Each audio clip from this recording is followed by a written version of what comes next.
Pernahkah kalian membayangkan berbelanja menggunakan kerang? Bukan kerang laut ya, tapi kerang beneran buat alat bayar.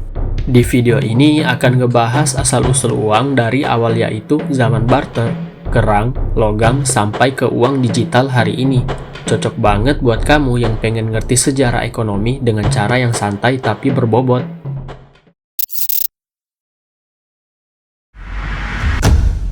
Sebelum ada uang, manusia pakai sistem barter, tukar barang dengan barang. Kamu punya ayam, saya punya beras, kita tukeran.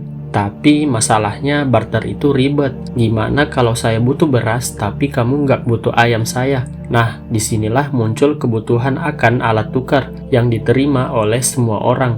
Makanya manusia mulai nyari benda-benda yang dianggap bernilai secara umum, seperti kerang, garam, bahkan batu besar. Uang pertama manusia bukan dari kertas ataupun logam, tapi dari benda-benda aneh yang penting secara budaya dan sulit didapat. Kita bakal bahas kerang sebagai mata uang logam emas dan perak, sampai akhirnya ke uang kertas modern. Dan nanti di bagian akhir ada fakta mengejutkan tentang uang kertas yang hampir bikin satu negara bangkrut hanya gara-gara printer. Di beberapa wilayah dunia seperti Afrika Barat dan Asia, kerang menjadi alat tukar utama.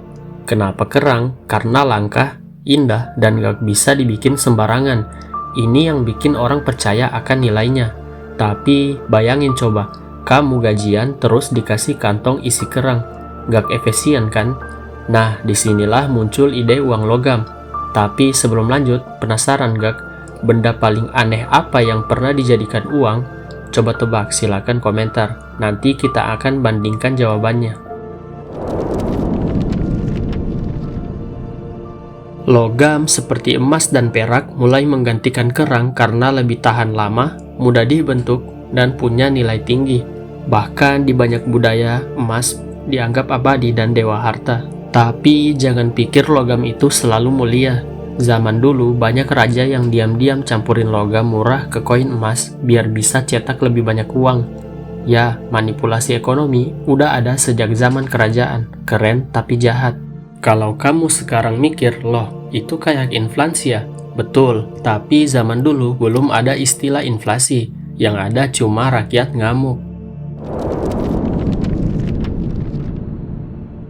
Cina adalah pelopor uang kertas. Sekitar abad ke-7, dinasti Tang dan Song mulai pakai jiaozi, sejenis uang surat yang bisa ditukar dengan koin emas atau perak. Praktis, ringan, dan bikin dompet nggak robek-robek gara koin yang menumpuk. Tapi ada masalah, uang kertas itu gampang dipalsukan, dan pemerintah yang korup suka cetak uang seenaknya. Hasilnya inflasi brutal, rakyat sengsara. Dan yang lebih menarik, konsep ini dibawa ke Eropa berabad-abad kemudian dan dipakai sampai sekarang. Bahkan teknologi cetaknya sekarang lebih canggih, tapi bukan berarti bebas dari masalah. Oke, mungkin ini hal yang paling kalian tunggu. Yang mana negara hampir bangkrut cuma gara-gara printer. Tahun 2008, Zimbabwe mengalami hyperinflasi yang parah. Pemerintah cetak uang terus-menerus buat nutup defisit, tanpa adanya nilai nyata di baliknya. Akibatnya, harga roti bisa naik dari 1.000 menjadi 10 juta dalam sebulan. Bahkan, mereka sempat cetak uang 100 triliun dolar Zimbabwe. Dan tahu nggak, ceritanya lebih gila lagi karena tinta buat cetak uangnya harus diimpor. Ketika tinta habis, ekonomi benar-benar berhenti karena nggak bisa cetak duit lagi. Printer bisa jadi penentu nasib negara ini.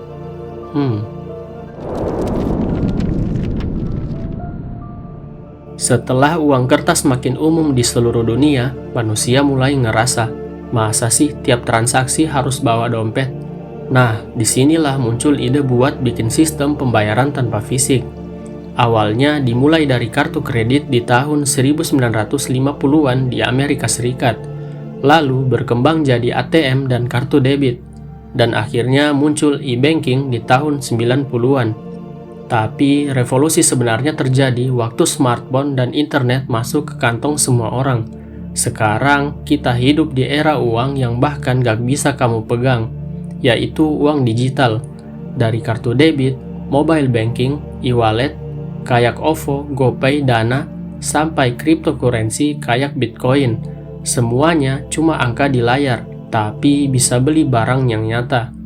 Kamu transfer 100.000 via aplikasi, nggak ada uang fisik yang pindah, tapi transaksi sah dan orang tetap percaya. Itu karena kepercayaan kita sekarang dipindah dari benda fisik ke sistem digital yang katanya aman dan terverifikasi. Jadi, dari barter, kerang, logam mulia, sampai uang kertas dan uang digital, uang adalah simbol kepercayaan. Kita sepakat bahwa secara kertas punya nilai, padahal sebenarnya itu hanya sebuah kertas. Tapi sayangnya di negara kita, uang kadang bukan lagi alat ukur, tapi alat lolos hukum. Kadang yang punya banyak uang bebas dari jerat hukum, sementara yang jual gorengan malah ditilang, gara-gara mangkal dekat lampu merah. Kalau kamu suka bahasan kayak gini, yuk bahas di komentar. Kalau kamu hidup di zaman dulu, kamu pengen punya uang dalam bentuk apa? Kerang, emas, atau mungkin pulsa? Jangan lupa subscribe biar nggak ketinggalan pembahasan seru selanjutnya di channel Titik Pembahasan. Terima kasih.